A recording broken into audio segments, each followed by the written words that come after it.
massive mountains, the most pristine lochs, and life absolutely everywhere. Welcome to the Isle of Mull, the UK's wildlife capital.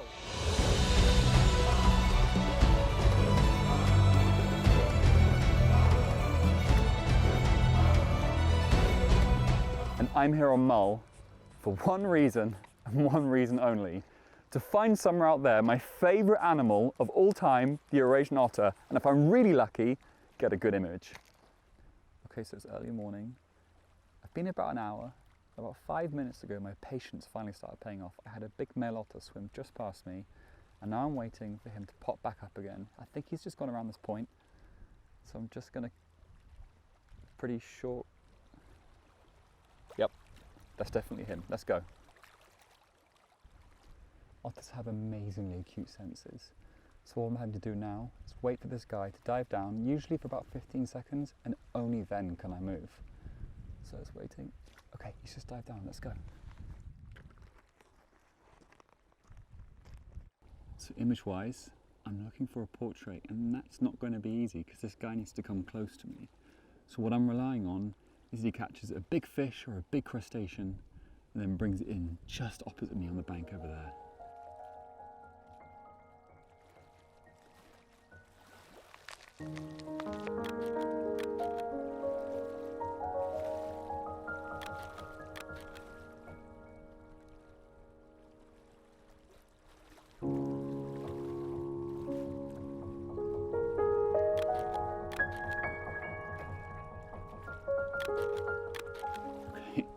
I'm genuinely trying really hard not to cry right now because the otter is fast asleep about 15 meters away from me and has no idea I'm here.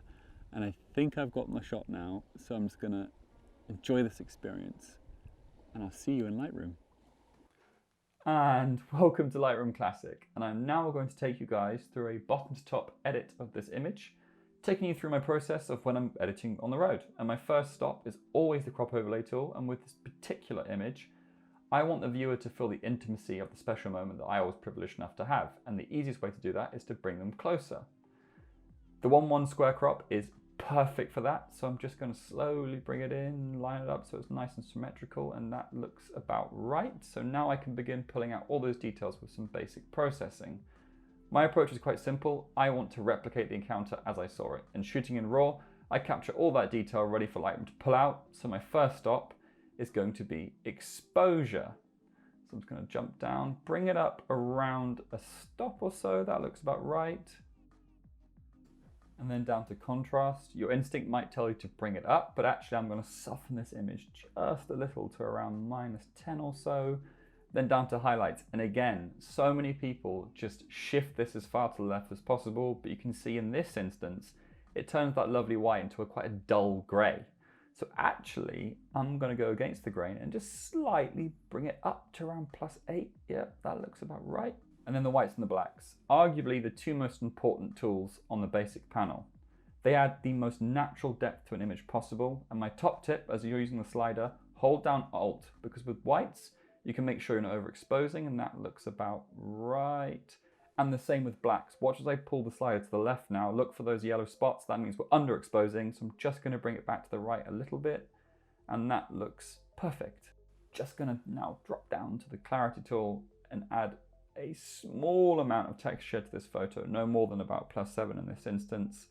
And actually, with vibrance and saturation, I am not going to touch that. There are plenty of vivid colors in this particular photo. And now I'm just going to scroll down to the sharpening tool and just add a tiny amount, just about 10 on the 40 there. And the same with a small amount of noise reduction. I was shooting at ISO 500, which was pretty much fine.